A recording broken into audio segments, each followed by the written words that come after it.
Hi friends, my name is Emily and welcome back to my channel. Today I'm going to be sharing with you a July reading wrap-up. It feels like not a lot of reading happened, but only because July was so chaotic, dealing with dog stuff. I am pleased with what I did manage to achieve this month. So the first thing that I finished in July was a reread, and that is a rereading of The Haunting of Hill House by Shirley Jackson. So this is one of the books that is on my 5 books to reread in 2022 list, so it's crossing off a reading goal for myself. This I really enjoyed. This will be my second rereading of this, so I've read this 3 times so far, and this I think is the book that sort of got me into Shirley Jackson, into exploring her works, and I wanted to see if it lived up. Now I will say that the Netflix adaptation is what I watched first, and it's what sort of lives in my mind, so I feel like every time I read this I'm always surprised by it. Like there's always so much that I forget about this book. This is about like a skeptical professor, I would say, who invites a bunch of people to the house to study the apparent haunting, the phenomena that are happening in the house. And one of those people that is invited is a young woman named Eleanor. And Eleanor is sort of isolated and perhaps fragile and therefore susceptible to the psychic, the supernatural phenomena of the house. One of the things that I am fascinated about every time is the physical object of the house and how that is represented in the text. This idea of the domestic space, the idea that someone a little bit mad maybe built it, that everything is sort of off, resulting in like this really unsettling space. I really enjoyed the experience of reading this again. I enjoyed also that rereading it confirmed my love of it. I feel like sometimes rereads can be disappointing, and this thankfully was not. So I gave this 5 out of 5 stars.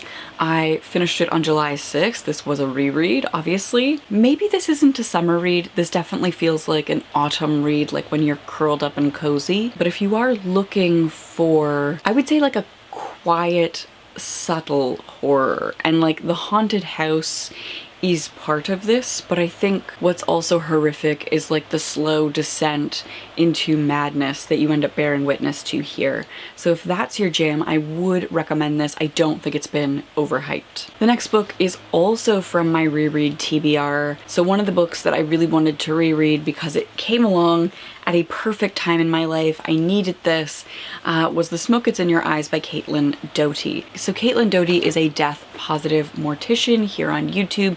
She makes fantastic content, and I discovered her at a point in my life where I needed her. I needed this reckoning with mortality. I needed some death positivity. It was just what I needed at the time, and so I really wanted to reread this to see if there was more I could get from this. Actually, this time I found this a very difficult read. Again, I'm at a sort of different place in life.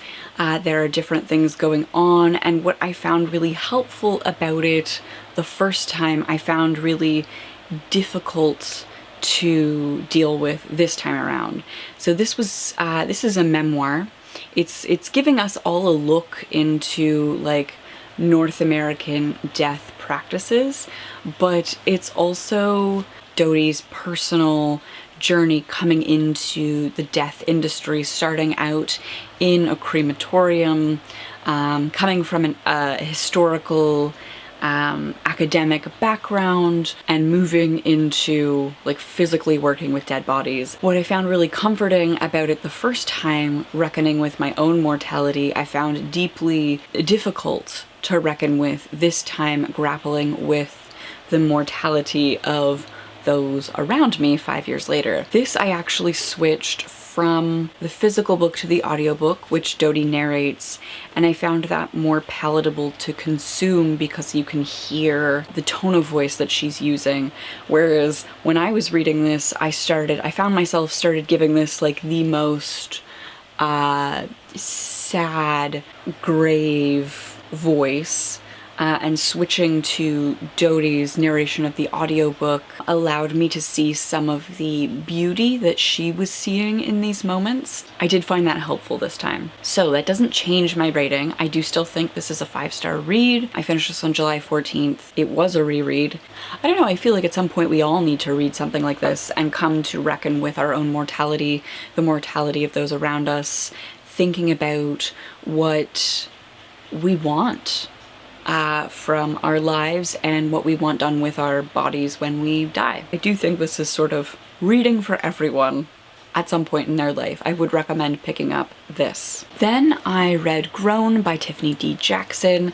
So I have had this on my shelf since 2020. This is an advanced reader copy that I picked up shortly before I left Indigo. As an Indigo employee, I had access to ARCs a lot more often than I do now. Grown was darker than I thought. I just sort of picked it up on a whim. I follow Jackson on Instagram and they were promoting their new book and I was like, oh yeah, I have her other work. I should really read that. And so this is apparently not about R. Kelly, but this is about a young Black woman who, I actually should say girl, a young girl who is groomed and brought into an abusive relationship with a successful musician and getting out of that relationship and the aftermath. This was incredibly difficult. I was not prepared. In many ways, it does not feel like this should be young adults. I know that young adults are susceptible to abuse. They are susceptible to power imbalances in relationships. I saw that, experienced that firsthand as a young person. It is so easy now as an adult to look back and be like, no, that was fucked up. But at the time it felt really exciting and special to have an adult pay attention to you and to include you in things. Nothing bad happened, to me personally, but I could see how easy it could have happened if I didn't have different people around me, different supports around me, right? I can see how this happens. And so I feel like this is a good read, but a difficult read. So know that going into it, that it is going to be difficult, that you are going to be bearing witness to abuse. I gave that 4 to 5 stars just because it was so difficult. I found it at times difficult to keep reading. So I think I did this in 2 shots and I found it incredibly gripping when I was first reading it and then putting it down overnight. Bringing myself to pick it back up the next day was incredibly difficult because I then knew exactly what I was in for. And that is entirely on me. It's entirely subjective. But I do think if you have the opportunity to read this, try and read it in one sitting. I gave that 4 to 5 stars. I finished it on July 19th, and that was for my TBR. So the next book I read was for the patron exclusive Red Rum Book Club, and that is Roadwork by Richard Bachman, aka Stephen King. We are slowly working our way through Stephen King's works in publication order and doing some critical reading of these texts. And so when we read Roadwork, I ended up talking about North American suburban development, the American dream. Oh my gosh, let me bring up my notes here, because this was a fun show. I had a lot of fun researching for this, and I had a lot of fun putting the notes together for this and building the notes. Oh, guns! I ended up talking a lot about the history of guns in America, because this book opens with our protagonist Bart purchasing a gun, and you know that if a gun shows up in the first act of something, it's going to be fired by the end. And so I talked a little bit about the marketing around guns and how marketing shifted guns from an object of utility to an object of want, an object of desire. Manufacturers in America had to manufacture a false market for their guns. Most people don't need guns to hunt for their food like they needed them when guns were first being manufactured in America. That part of this was so fascinating to learn about, so fascinating to think about in the context here, especially because right off the bat, Bart tells us that when he was a boy, he really wanted a gun, and then when he finally got the gun, he couldn't think of anything to do with it. Like, that's it. Like, it was just so fascinating to think about the culture and how that is reflected in this. This story really reflects, I think, a lot of the big picture issues that were happening in America while I was reading this. And I was thinking about guns while I was reading this because of a shooting that happened. Of course, there's probably been like 10 since then because America. The one thing, and this actually leads me to, I'm gonna briefly interrupt this review of Roadwork to talk about a book that I DNF'd and I'm actually going to unhaul. I also thought it would be interesting to look at masculinity and the skewing towards violent reactions to things and mental health and how that fits in. And so I thought this piece of nonfiction, Mad Blood Stirring, The Inner Lives of Violent Men by Daemon Fairless, would be a source to draw on for this, and it turns out, no, this is not what I thought it was. This I got access to while I was an Indigo employee. This was sent by the publishers. It's a finished copy of this text that they wanted us to read and promote, and of course, it sat on my TBR for a while, so oops. But it was supposed to be looking at why men fight, why men rape, why men kill. While it does that, it does it more in like a narrative way. So I was hoping for some more like academic stats, like a study, and what I got was more like personal narratives, which is fine, but not what I am looking for in terms of using this as a resource. So I ended up DNFing this, and I'm going to unhaul it, pass it on to somebody else. So this is coming off my TBR. And so I actually didn't end up really talking about masculinity and mental health in the way that I envisioned for Roadwork, just because I didn't have a source really that I thought was useful. But know that that is something that you could think about with Roadwork as well. As an experience, I did not enjoy Roadwork. I gave this 2 out of 5 stars. I thought it was kind of a simple, quiet, boring story that overall I didn't enjoy. Putting together the notes for it really enriched my experience of this text, but I had to do a lot of legwork to get there. I don't think Roadwork would be a story that I would reread aside from some sort of project like this again. It's not a story that really captures my imagination, has me wanting to revisit it. I finished this on July 21st, and it came from my TBR. So the final book that I read in July was continuing on with a series, and that is The Well of Ascension by Brandon Sanderson. I felt like I needed some fantasy world to get lost in. Now, initially, I did not like the first book in this Mistborn series because my expectations had been set incorrectly. So I was sold this series as having a really strong female character. I was looking for more books while I was putting together my MA thesis where I was looking at strong female characters.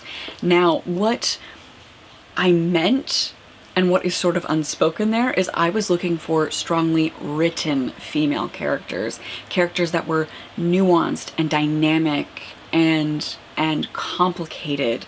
And what Vin is a physically strong allomancer, a physically strong magic user.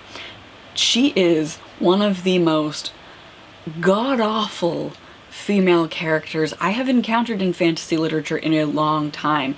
She is exactly what I was looking to counter and subvert in my MA thesis. And so I was so disappointed with this series when I first read it. I had the books, so I wanted to continue because the world building was interesting. But Vin is trash. Know that Vin is trash, that it does not get fixed in any of the other books. So I started reading Well of Ascension because I wanted something big. I wanted a big fantasy world to get lost in. And so The Well of Ascension is a second book in a series. I can't really talk about what is happening because it spoils the ending of the first book, but let's just say that our protagonists have made a little bit of a political mess and are now dealing with the aftermath of that political mess. The world is sort of falling apart a little bit, like the order of the world is falling apart. It's a little bit chaotic, and our protagonists are attempting to deal with that. There's a character development that happens that I dislike a lot. I really dislike Vin's character development, and at the end of this book something happens that impacts the third book, and I fucking hate that too. I am giving this 3 out of 5 stars because I'm fucking fascinated with the world building. There are some creatures that are introduced that I would love to do some critical reading, some critical thinking about. There are other peripheral characters to Vin that I think are fascinating and I would love to learn more about, and I would love to explore more. Giving this like a middle of the road, a 50%. I gave it 3 to 5 on Goodreads because I round up, but it's a 2.5. It's a 50%, and I'm committed now to finishing the series, and then I'm hoping to explore some of Sanderson's other works because I've heard that as he progresses as a writer, his female characters get better. So cool world building plus better female characters. I'm willing to give him a chance beyond this series. So I finished this on July 27th. This came from my TBR. I don't know that I would recommend it. It's hyped. You've probably heard of it, but if it's not already in your collection, I don't know that I would recommend getting into it. Those are the 5 books that I read in July, the 1 book that I DNF'd, and I am surprised that I managed to do this at all, given the health issues that we were dealing with our dog. The August Smol Book Club book is Silver in the Woods by Emily Tesh. It is queer, it is like old gods, fae, it is woods that are alive. If you like Naomi Novik, if you like folk and fairy stories, this is a small little read that we will be meeting to discuss on Wednesday, August 31st at 7:30 p.m. Eastern Standard Time. This live stream is open to everyone, and I would love for you to join and chat about this weird little read with me. Thank you to my patrons who make videos like this possible. I really appreciate the work that they enable me to do. They help choose book club books. I hope you are all doing well, that you are staying safe, that you are enjoying this last bit of summer. Take care. Bye.